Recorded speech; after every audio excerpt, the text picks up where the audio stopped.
us here in Southwest Florida. Air quality just fine, but we are dealing with the heat, the humidity, and now our daily dose of afternoon showers and storms. These were the high temperatures that we officially hit at our three main reporting sites. Punta Gorda, 96 degrees, just 1 degree off of that record.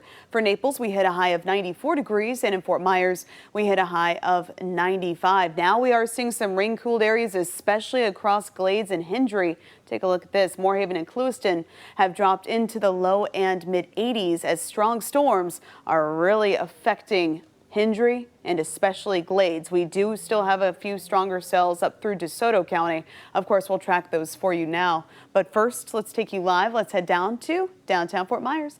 Live look from the Luminary Hotel, and Lee County is nice and quiet. But actually, if you look off toward the north, and it's on the right side of your screen that you can't see, but we do have a couple of little showers that are in the process of developing right now over parts of North Fort Myers. This little shower right here, and it's slow movement off toward the north, right around 5 miles per hour. That slow motion is going to be a concern every day this week. Without much in the way of steering currents, heavy downpours could quickly accumulate 1 to 3 inches where these storms do set up. And for example, Arcadia, we haven't seen much in the way of significant rainfall. All of it's really been concentrated just to the west of Arcadia here for the past hour or so. Now that storm is in the process of decaying and dying out, nonetheless still producing exceptionally heavy rainfall as well as frequent lightning. Speaking of lightning, I want to turn on my lightning tracker here, and this is simply our viewing area, Glades, Hendry, into Collier County. Here in the last 15 minutes, 571 cloud-to-ground lightning strikes.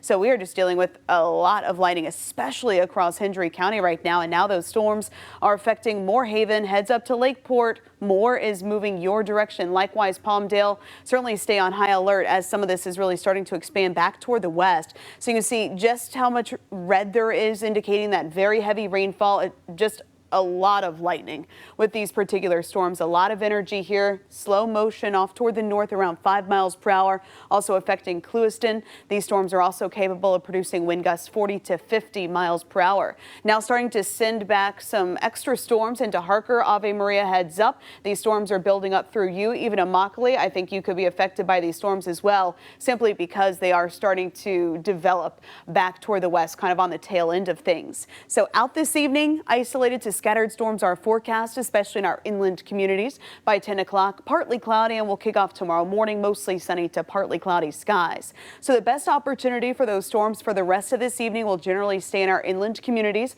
Right around 8:30, close to sunset, those storms will start to die down. And by 10 o'clock, those storms are expected to be few and far between. So we'll start off tomorrow morning with mostly sunny skies, light winds becoming more southerly as we step into the afternoon. And with more of a southerly wind pattern and not as strong of a sea breeze, I do expect those scattered storms to not only affect our inland communities, but also closer to the coast. So just a heads up, unlike today, I do think tomorrow more of us could be affected along and even west of I-75.